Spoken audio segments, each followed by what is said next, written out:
Hello दोस्तों। आशा करता हूँ आप सब बढ़िया होंगे। आपके अपने यूट्यूब चैनल जानी टॉक्स में आपका एक बार फिर से स्वागत है। दोस्तों, ये जो वीडियो है ये एचपी फॉरेस्ट गार्ड का जो हम प्रीवियस ईयर का पेपर डिस्कस कर रहे थे उसका पार्ट 2 है। 45 क्वेश्चन हम कल डिस्कस कर चुके थे और 45 से आगे 85 तक हम इस वीडियो में डिस्कस करेंगे। उस वीडियो में हम थोड़ा सा हिमाचल जी के मैथ और इंग्लिश के महत्वपूर्ण प्रश्न डिस्कस कर चुके थे।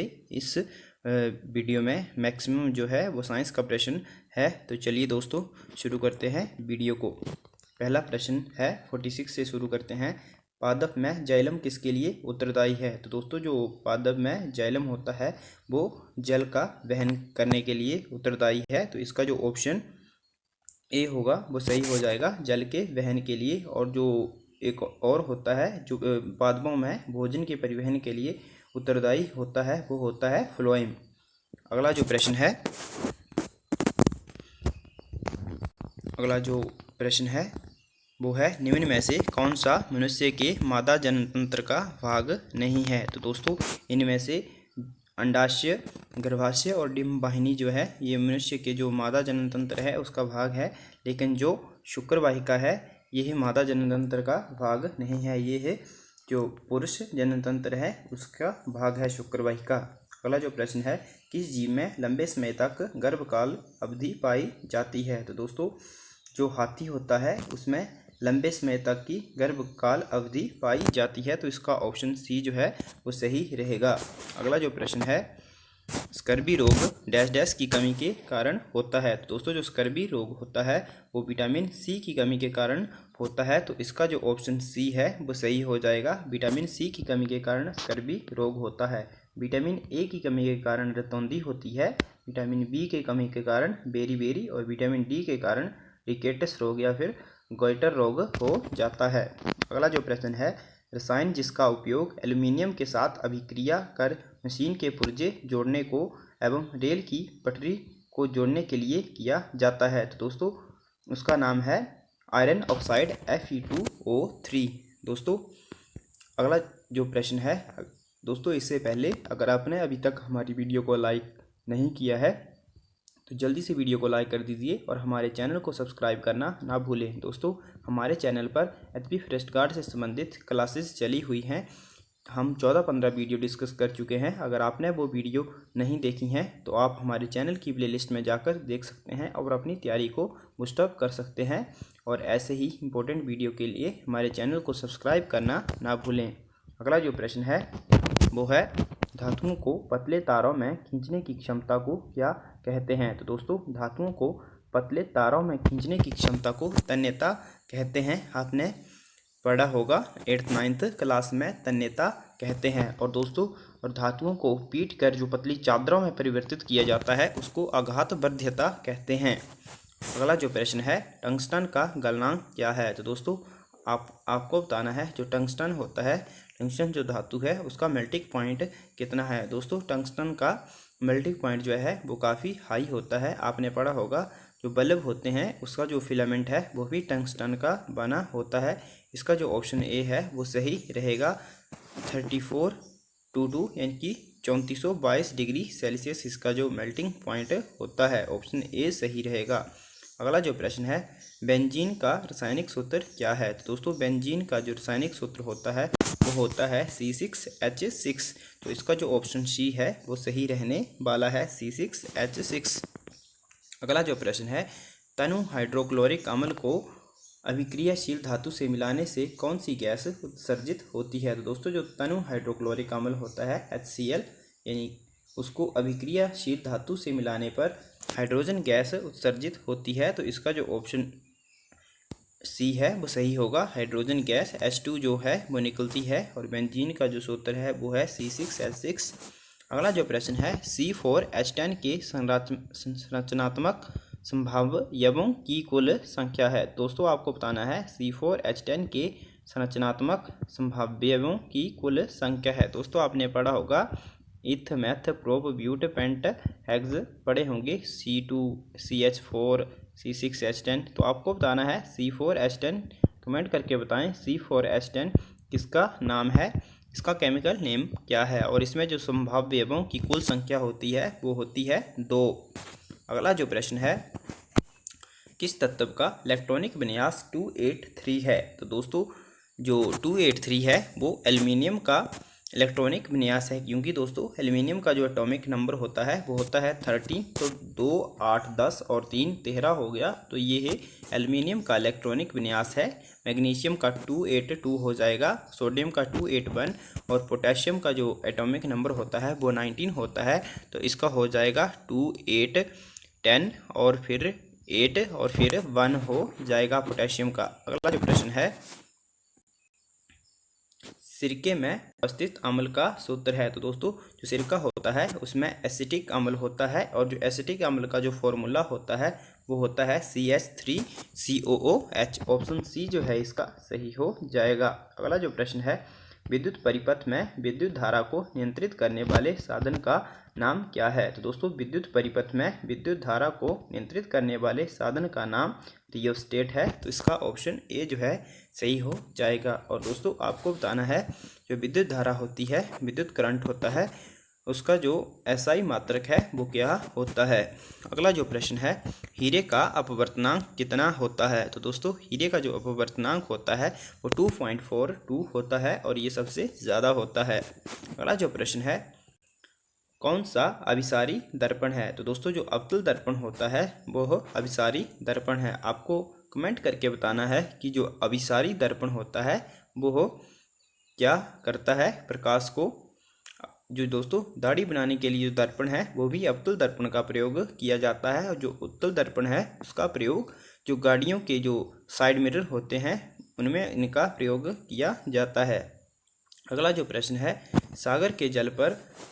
सागर के पृष्ठ पर जल का तापमान तथा 2 किलोमीटर तक गहराई पर जल के तापमान में अंतर होता है। तो दोस्तों सागर जो होता है, समुद्र जो होते हैं, उनके पृष्ठ पर जल का तापमान और उससे 2 किलोमीटर नीचे के तापमान में 20 डिग्री सेल्सियस ताप का अंतर होता है। ऑप्शन सी जो है वो सही रहेगा। अगला जो प्रश्न है, विद्युत परिपथ में इलेक्ट्रॉनों तथा विद्युत धारा के प्रवाह की दिशा कैसी होती है? तो दोस्तों जो विद्युत परिपथ होता है, जो इलेक्ट्रिकल सर्किट होता है, उसमें इलेक्ट्रॉन और विद्युत धारा के प्रवाह की दिशा विपरीत होती है। ऑप्शन ए जो है इसका सही रहेगा, विपरीत दिशा में। अगला जो प्रश्न है, यदि कोई विद्युत बल्ब 220 वोल्ट के जनरेटर से संयोजित होता है और बल्ब से 0.5 एम्पियर विद्युत धारा प्रवाहित होती है तो बल्ब की शक्ति क्या होगी? तो दोस्तों विद्युत की शक्ति ज्ञात करने के लिए हम इनको वोल्ट और एम्पियर को मल्टीप्लाई कर देंगे। तो 220 इंटू 0.5, 220 इंटू 0.5, तो इसका जो आंसर रहने वाला है 0। इसके बाद फिर से 5 दूने 10, 0 और फिर 5 दूने 10 और 1 11, ये हो गया 11। और दोस्तों यहाँ पर पॉइंट है तो यहाँ पर पॉइंट लग जाएगा, तो इसका जो आंसर हो जाएगा ऑप्शन सी हो जाएगा 110 वॉट। अगला जो प्रश्न है, चुंबकीय रेखाएं होती हैं? तो दोस्तों जो चुंबकीय रेखाएं होती हैं वो होती हैं बंद वक्र। इसका जो ऑप्शन सी है वो सही हो जाएगा। अगला जो प्रश्न है, विभव की इकाई क्या है? तो दोस्तों जो विभव होता है उसकी जो इकाई है वो है वोल्ट। इसका ऑप्शन बी सही हो जाएगा।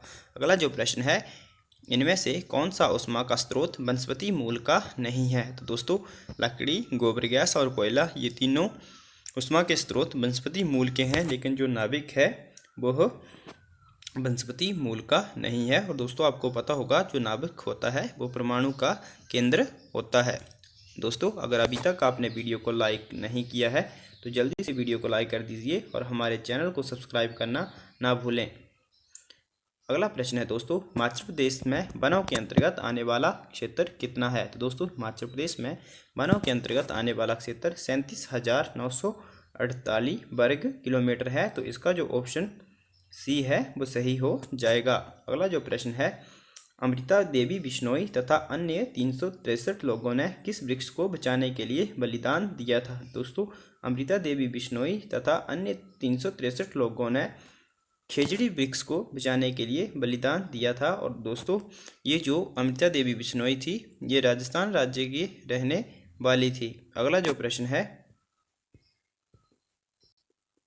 रेशम के कीड़े पालने के लिए इनमें से कौन सा प्रपोषी पेड़ है? तो दोस्तों जो रेशम के कीड़े हैं उनको पालने के लिए जो प्रपोषी पेड़ है वो है शहतूत। तो इसका जो